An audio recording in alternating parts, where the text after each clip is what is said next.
In this lesson, I'm going to introduce logarithmic and exponential form.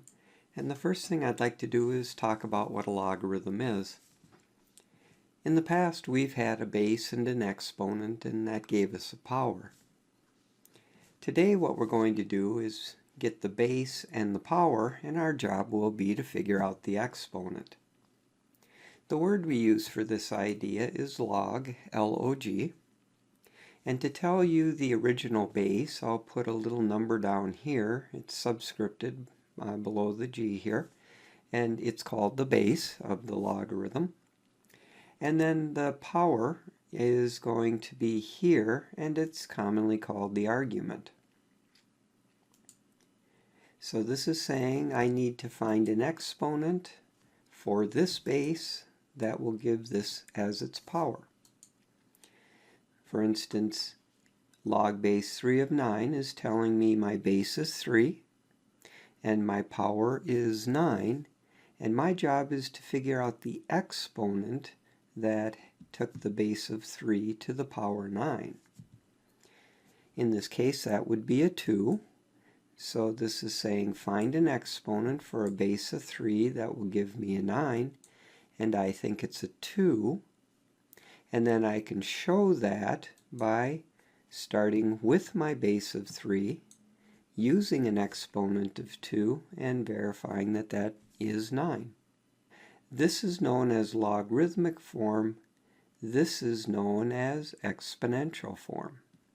So what we'll often be doing is finding the exponent for the base, and then starting with the base and the exponent, verifying that our result is actually the argument.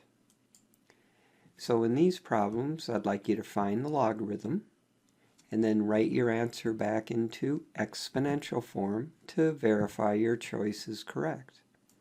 For instance, if I give you log base 2 of 8, I'd like you to think, well, if I have a base of 2, I'll need an exponent of 3 to get to 8, so log base 2 of 8 can be simplified to 3.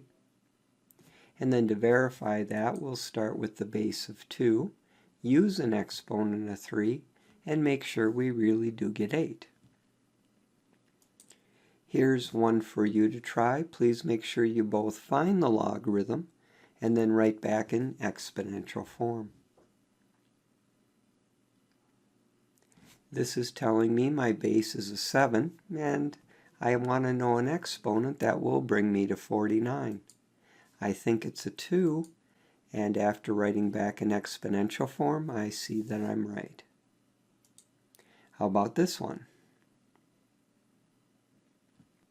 So log base 5 of 5 simplifies to 1, and then if I start with a base of 5 and an exponent of 1, I do get 5.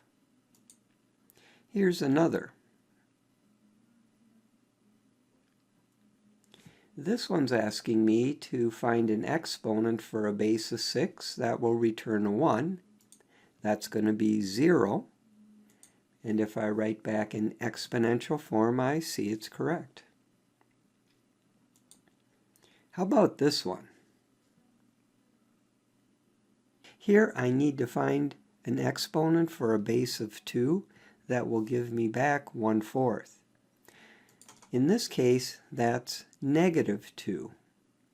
And if I write in exponential form, then you'll need to recall that a negative exponent means reciprocal, with the exponent becoming its opposite. And in this case, that would be 1/2 squared, which is a 1/4. Try applying that idea to this one. Well, I think I'll need an exponent of -3 to bring a base of 3 to 1/27. How about this? This is asking me to find an exponent for a base of 10 that gives me 1/10, and that would be -1. After writing back in exponential form and remembering that negative exponent means reciprocal, I do get 1/10. Try this one.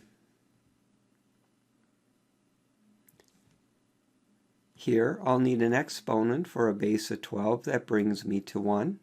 And again, that's going to be 0 because when I write back in exponential form, I do get a 1.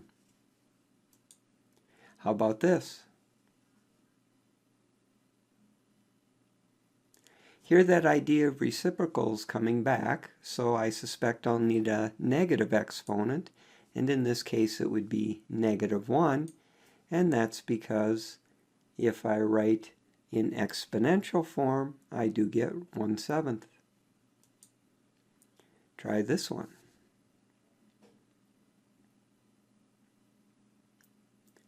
Here the exponent's going to be a 4, and exponential form verifies that. And how about this? In this case, an exponent of 1 will give me a 9.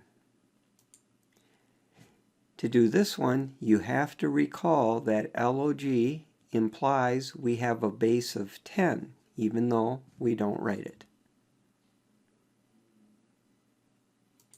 The exponent I'll need is 2 because, again, the base is going to be 10, and 10 squared is 100. And here's the last one.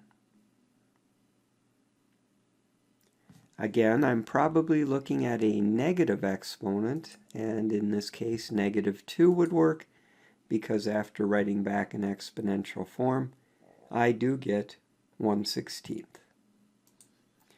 Well, that concludes this lesson where I've introduced logarithmic and exponential form.